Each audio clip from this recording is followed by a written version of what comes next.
September 9th, 1936. The rise of Adolf Hitler. You are there. Walter Cronkite reporting, September 9th, 1936. Today, Adolf Hitler arrives in Nuremberg for the third annual Nazi Party Congress. It was just 6 months ago the Nazi troops, inflamed by myths of master race superiority, marched into the demilitarized Rhineland. Hitler and his Nazi troops are clearly raising the threat of a new world war. The big question at the moment is the state of mind of the German people. Will they continue blindly to follow the Fuhrer in his fanatical challenge to the combined potential might of the other great powers, the Soviets in the East, and England, France, and the United States in the West? 3.5 years ago, von Hindenburg turned over the rule of Germany to Adolf Hitler and his Nazis, a minority party at the time who were declining in prestige. The new order was proclaimed. All opposition was ruthlessly suppressed by edict, arrests, terror, and concentration camps. The socialists and communists, with a combined membership of over 13 million members, were the first to fall. Millions of others, liberals, Democrats, trade union leaders, priests, many businessmen, in fact, all who in any way opposed the regime, also were crushed. The Reichstag ceased to exist as a law-making body, and a new theory of the pure-blooded master race was proclaimed, and the Jewish people singled out for social and physical extermination. In less than 4 years, the Nazis have destroyed democratic freedom in Germany and begun to militarize and rearm the nation with the avowed purpose of reclaiming for Germany her former power. But Hitler's ambitions apparently do not stop there. For as his brown shirts march, they sing, "Today we own Germany, tomorrow the world." In Nuremberg today, we undoubtedly will see a spectacular demonstration of support for Hitler, and all observers of the depression-weary Western world, all decent humanity, is asking the same question. Will the German people merely be responding to a psychological need for pomp and pageantry, or are they indeed ready to plunge their nation at Hitler's will into the unimaginable holocaust of another war? We take you now to Nuremberg, Germany, where Ned Calmer is covering the procession of Hitler from the airport to the opening ceremony of the Congress. All things are as they were then, except You are there.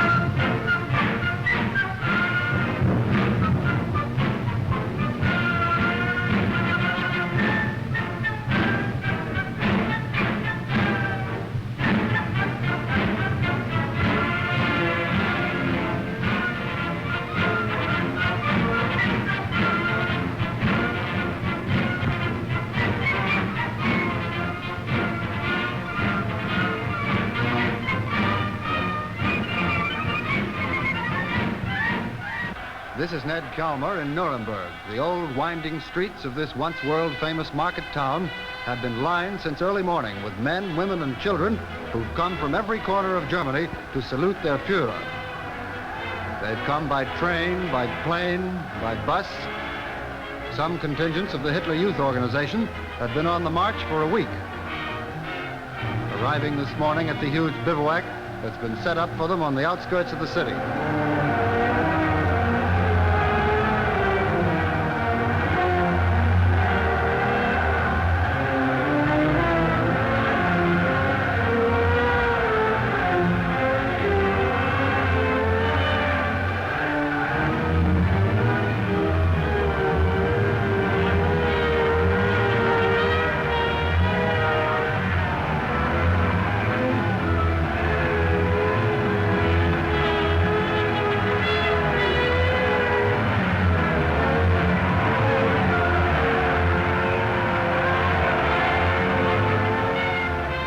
Normally, Nuremberg has a population of some 400,000, but today over 1 million more Germans have crowded into the city, ready to greet their Fuhrer.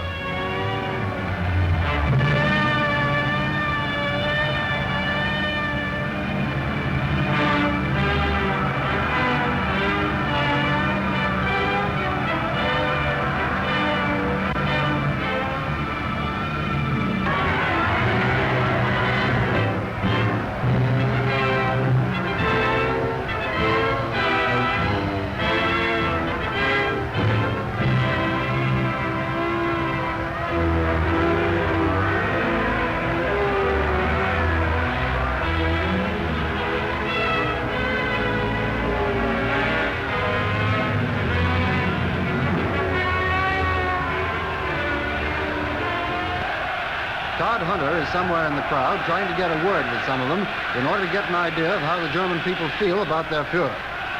I understand he's arranged an interview with a spectator who speaks English. So, come in, Todd Hunter.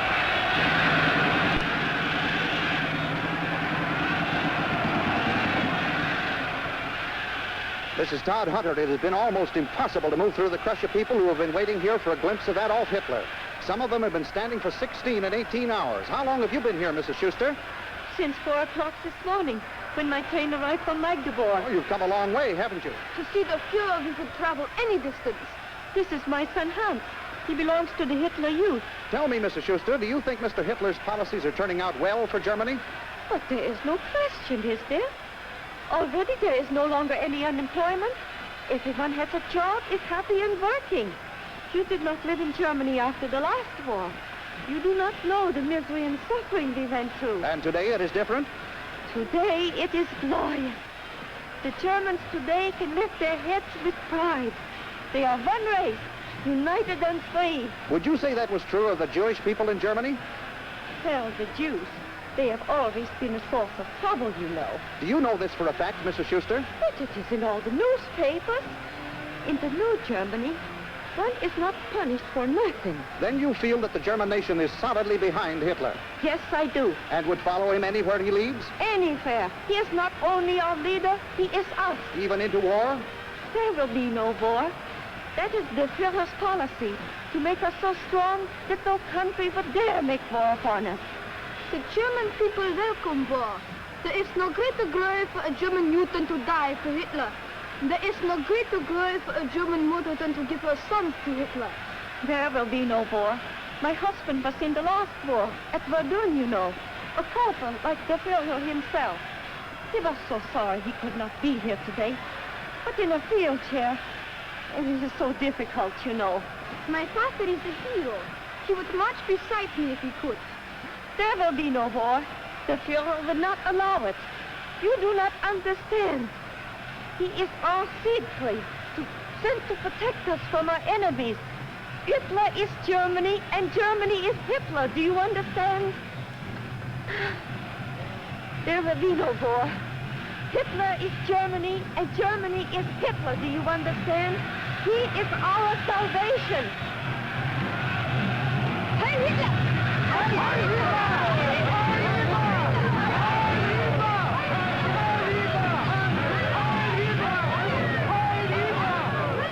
William Keneally is at Zeppelin Field, where the Labor Service rally has already begun. Come in, William Keneally. This is William Keneally. Major General Konstantin Harrow, head of the Labor Front, is about to introduce Adolf Hitler. Mein Führer, ich melde... My leader, 52,000 laborers are ready for your orders. Heil, Arbeitsmänner! Heil, labor men. Warten! Immer! Warten! Ab!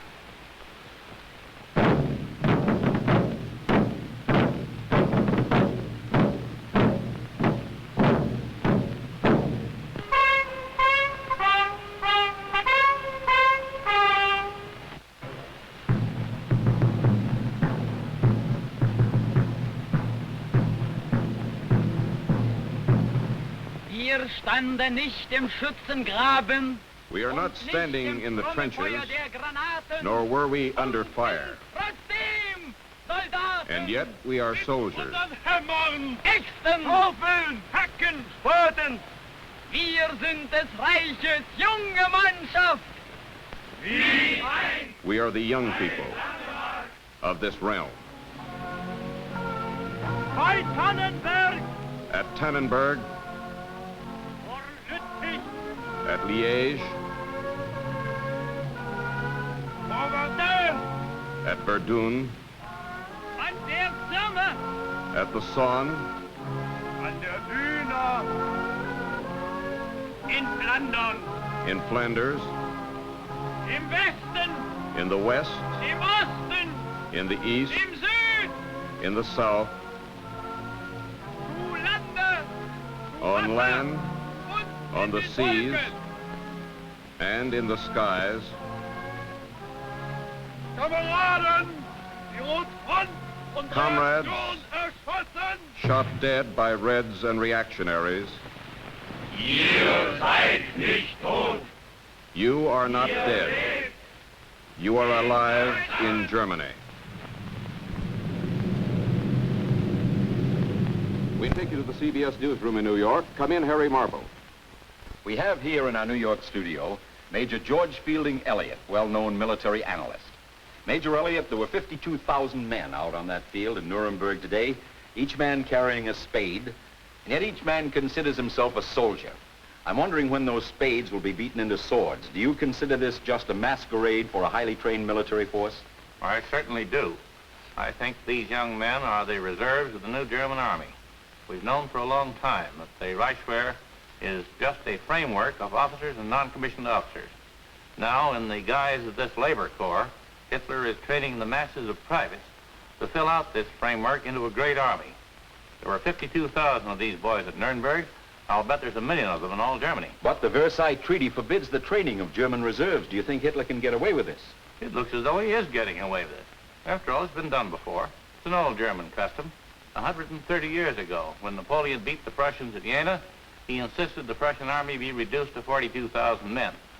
But Scharnhorst, the Prussian Minister of War, beat this restriction by passing annual classes of recruits through this small army and build up the great Prussian army that finally defeated Napoleon at Waterloo. That's right, and you think this may be happening again, Major? Yes. Well, thank you, Major Elliott. The memorial services commemorating dead Nazi Party members have begun, so it's back to Nuremberg and Ned Kalmer.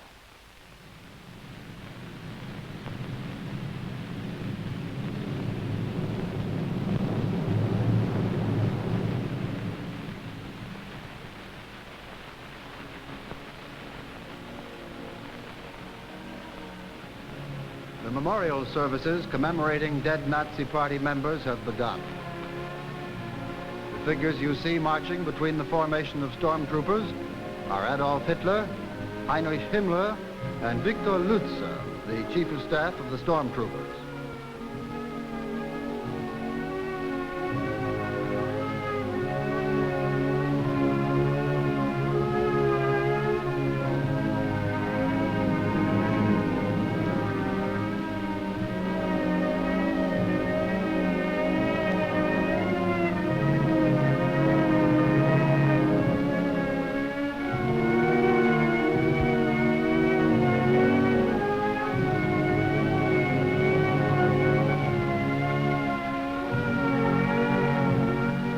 Himmler is on your left.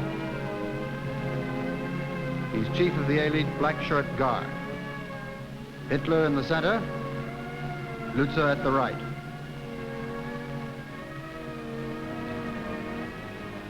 The wreath was laid in memory of dead party members.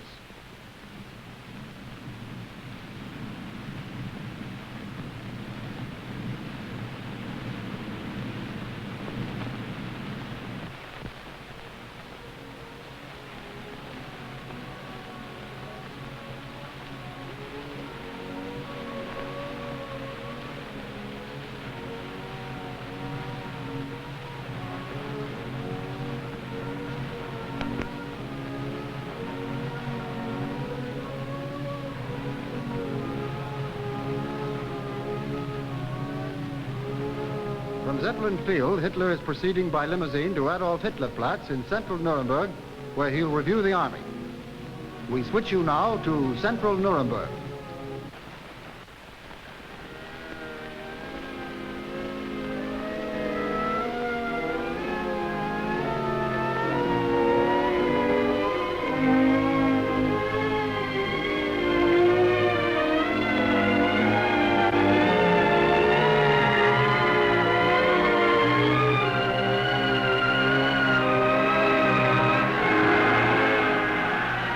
This is William Keneally in central Nuremberg. This is the review that all foreign observers are waiting most anxiously to see. It will be the first opportunity to measure the real might of the army that Hitler has created in the past 3.5 years. The army that many believe will soon be on the march. A Mercedes carries Hitler through the streets of this medieval market town this hot September day.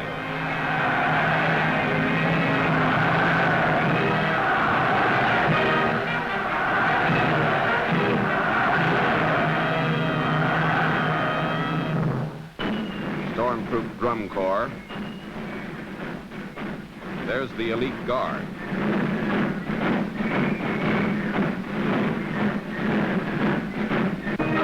Heads of the Armed Forces, Admiral Raeder. Hermann Goering, his Luftwaffe rehearsing in Spain right now.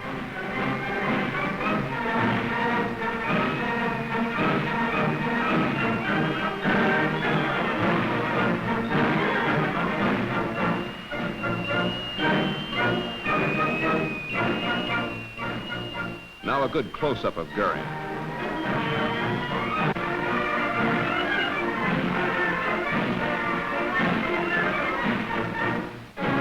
The Elite Guard Drum Corps.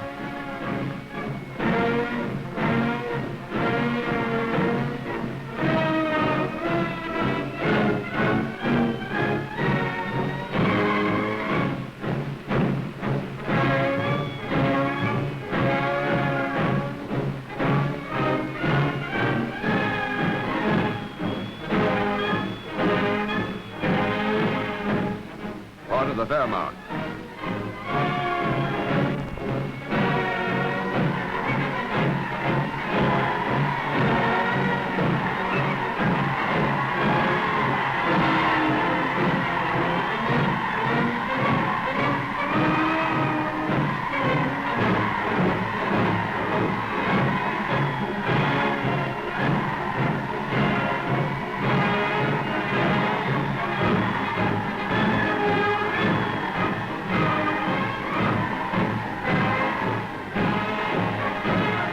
On the left, Rudolf Hess, the number 2 man of the Nazi Party.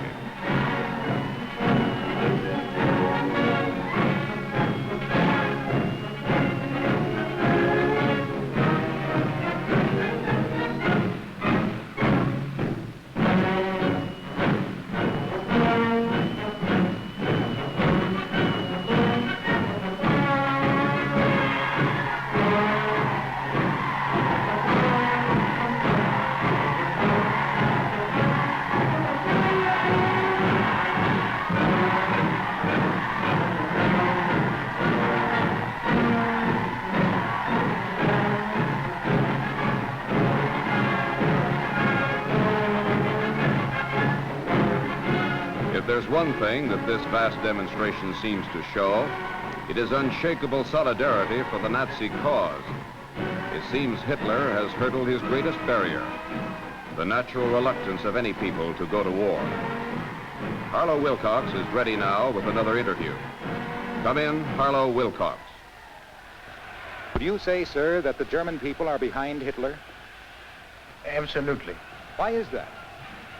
They think he is their savior. Are you from Nuremberg? Yes, I am. What is your name, sir? You don't mind, I would rather not give it. Do you fear reprisals for Heil giving Hitler! an interview? Do you fear reprisals for giving an interview? The German people think they have found a savior. You don't think so? I think they have found an undertaker. The people seem very much alive, even happy. Germany today suffers from a mass hallucination. The hypnotist is Hitler, who has offered the Germans employment in the form of making aeroplanes and guns, pride in the form of pageantry and parades, and the scapegoat in the form of the Jews. You feel, then, that Hitler wants war? He must have war.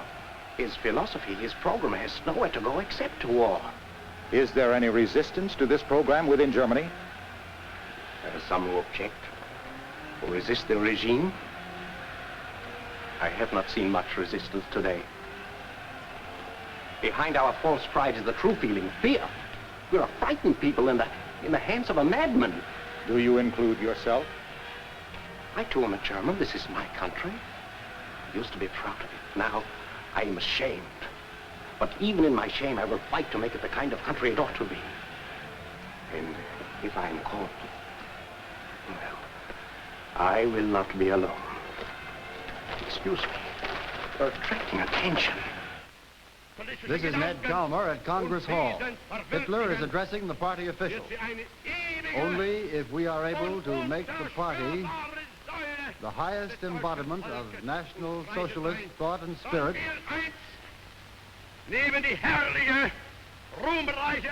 this party will be an eternal and indestructible pillar of the German people and of our realm.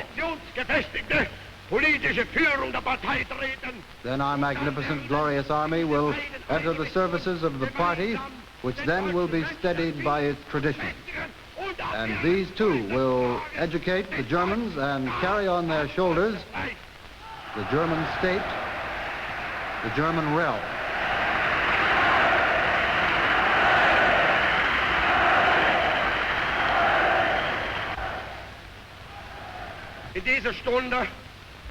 At this hour, many of our party members are already leaving this town.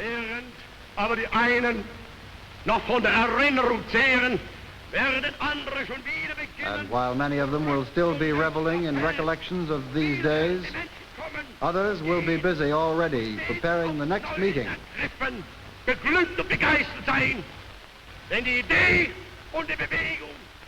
And again, people will come and go, and again they will be moved and inspired for our idea and our movement. Hail to Germany.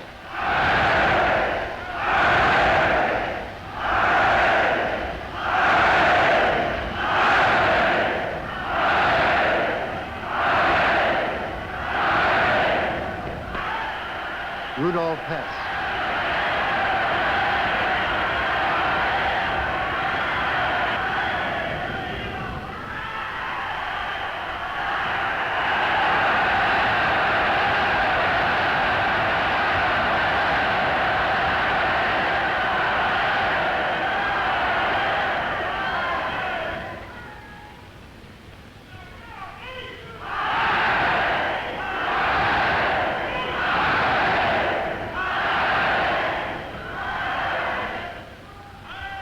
Die Partei ist Hitler. Hitler aber ist Deutschland, wie Deutschland Hitler ist. Hitler siegt Heil! Siegt Heil! Siegt Heil!